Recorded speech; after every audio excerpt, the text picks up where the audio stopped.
only thing I have to say to the big nerf patch is... what nerfs?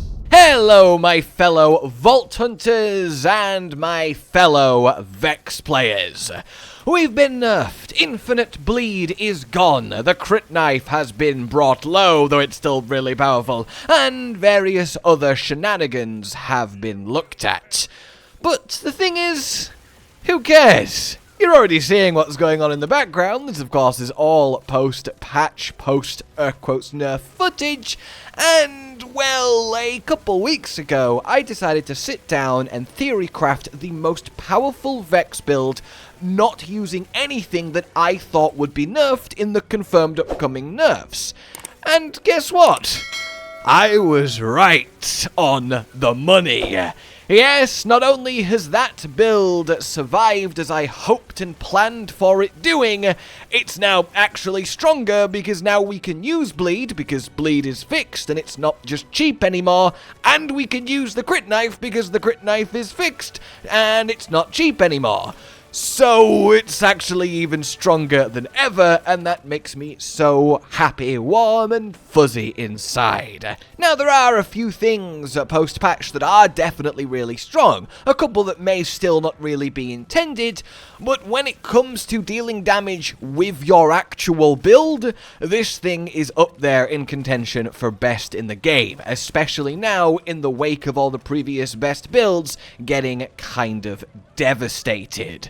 So I thought what else to do but update you guys on my lovely Curse Vex that makes the enemies glow lovely purple, and then every time you fire you get a huge extra block of damage. And to really put that in perspective, if I empty my clip here into the head of this target dummy, we do about 1.5 million damage, and then there's some nice bleed ticking on top because we can use bleed again.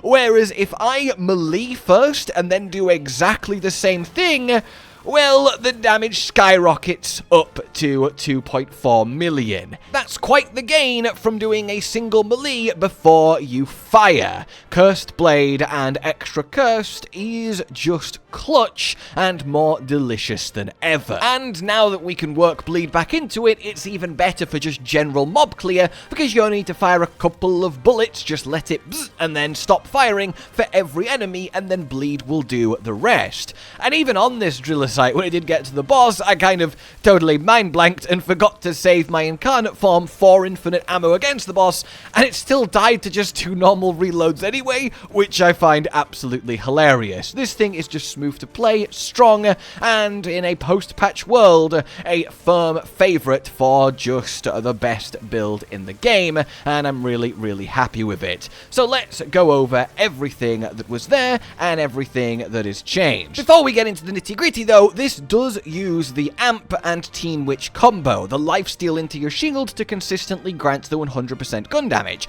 and thankfully that survived the patch, though I don't think it's that ridiculously quick nerf it broken. It's very strong, obviously, but I do want to stress that that isn't adding more damage than the curse.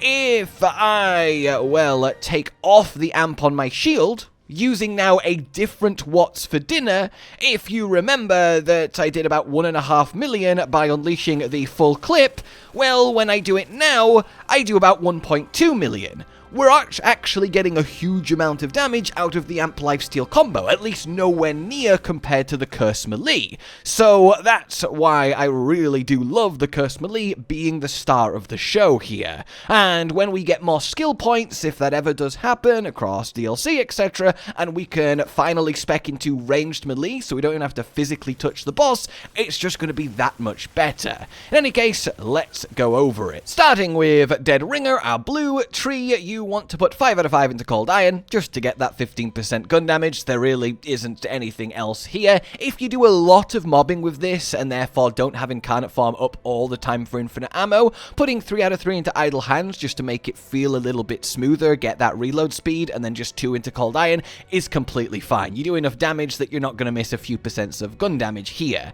Then we go 5 out of 5 into Cursed Blade, and 1 into Extra Curse, for that massive amp of extra extra damage every time we shoot the enemy, which is why this is such an attack speed focused build. It also combos beautifully with the specialization of CQC here for an extra 30% fire rate after applying that melee. In any case, yeah, very simple on this one. Then we move on to Phase Phamiliar for a, well, Phase Phamiliar 555 straight down the middle. Leeching attunement to get that lifesteal, that all-important lifesteal to feed Teen Witch into Amp and to feed into Blood is Power, and to just make you really, really hard to kill, and the reload speed is nice too. Then we get 5 out of 5 bloodletter. Now these 5 points used to be in Fiendish Invigoration for 30% fire rate, and actually against bosses, because we do so much damage so quickly, the bleed doesn't get to tick a lot, so if you care specifically just about boss farming, you are actually ironically fine to just take these 5 points out of bloodletter again and put them back into this attack speed, and you will kill bosses a little bit smoother if you're good with your aim during those 10 seconds. In any case, for just general purpose, bloodletter just makes everything smoother, and then we go down into material compounds for more kinetic damage, and now the status effect damage does get to affect it, which is nice.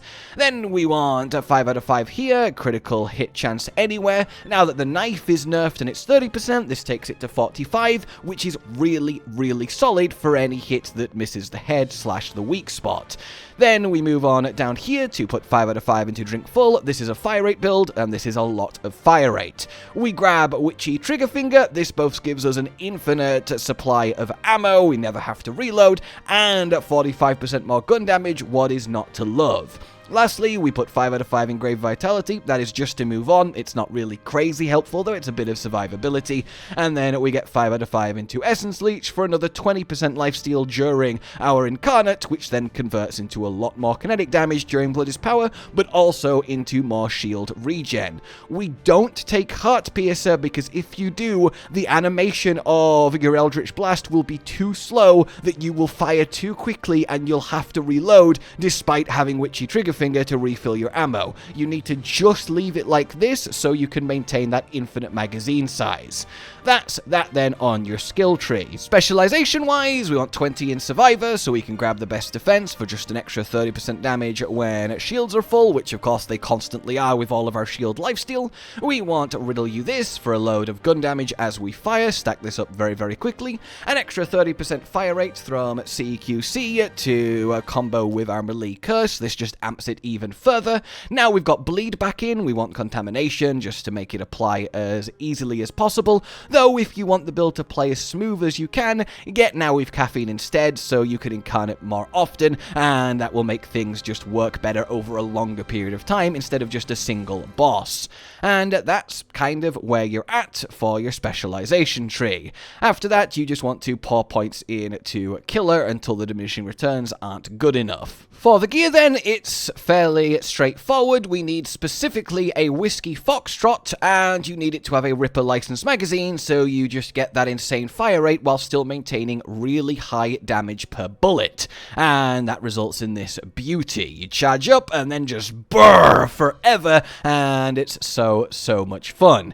That said, guys, the template core of this build, just fire rate, infinite magazine size, lots of damage, you can apply to any assault rifle, SMG, any weapon you like, and it will still do really well. Even something silly like Burt's Bees here still works really well with this setup, because the setup just powers a good high fire rate gun. This is just the specific gun I found to be the best with it, but you can experiment and use whatever you enjoy using, and you will get good results. But yeah, a Whiskey Foxtrot with a Ripper licensed magazine, as that will work nicely into our enhancement.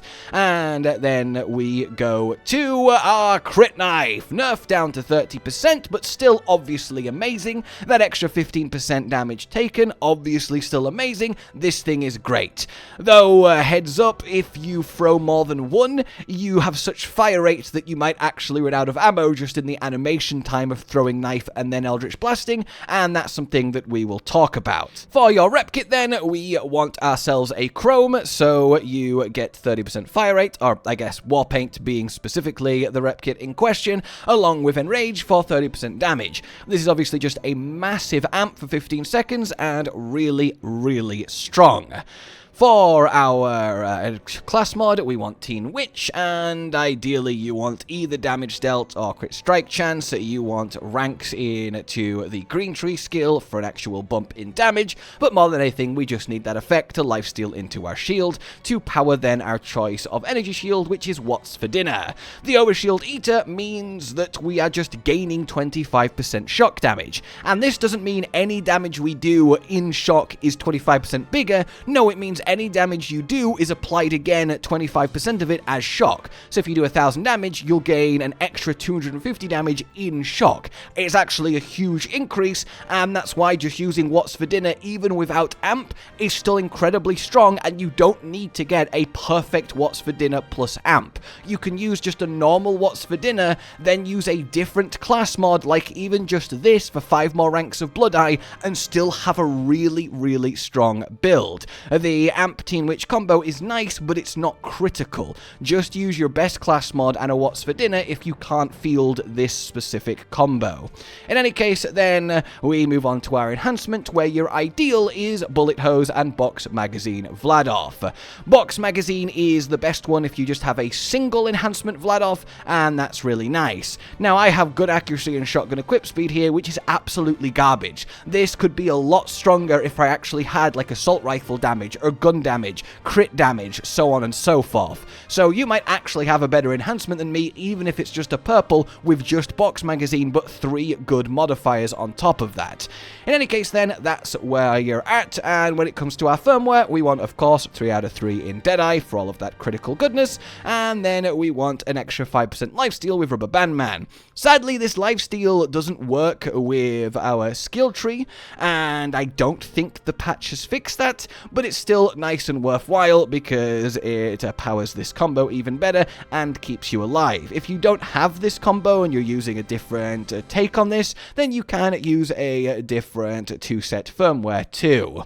That then is all there is to say when it comes to this. A Curse Blade melee powered Vex that capitalizes on high fire rate guns, now weaving in the freshly nerfed Crit Knife and Bleed because they're still very strong and now no longer cheap or cheesy to use, so it just adds to a build instead of completely warping the build, which is kind of nice, really, as much as nerfs do suck. And when it comes to how to play it, it's a very simple sequence. For a boss, you're heading towards the boss, you want to press your Incarnate, you then want to have your rep kit, you then want to melee, throw a knife in, start firing, and just mash Eldritch Blast so you constantly restore your ammo, and just look at those numbers burn! God damn, it's just incredible. Oh, yes. And then when you're just facing regular normal enemies, it's very much as simple as, okay, he's dead. Okay, he's dead. Alright, he's dead. And then he's dead. Okay, now he's dead. He's dead. And the bleed then is what's very, very good for normal enemies, because you build up such a good amount of bleed by only holding down the trigger for like half a second. And you just give every single enemy a quick little love tap of your bullet hose, and then they will be done, all the while being immortal because of our shield setup. And I mean, look at all these overshields on the floor. It is so, so hard to die. That then is that. A little bit of an update, refresh, reminder, post-Nerf patch version of my Nerf-proof build that still very much has proven to be Nerf-proof while also remaining monstrously strong.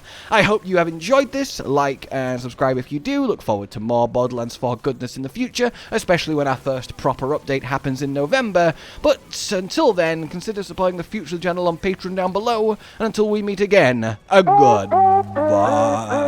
Josh, Cotton, and Hollow with the videos, dropping the humor like a hammer on your tippy toes, bringing entertainment on a daily arrangement to take our insanity and turn it into entertainment. Yes, I said entertainment twice, to reiterate that it is nice to look into your faces on a mostly daily basis when you let us in your homes to make the whole world a stage. Goodbye.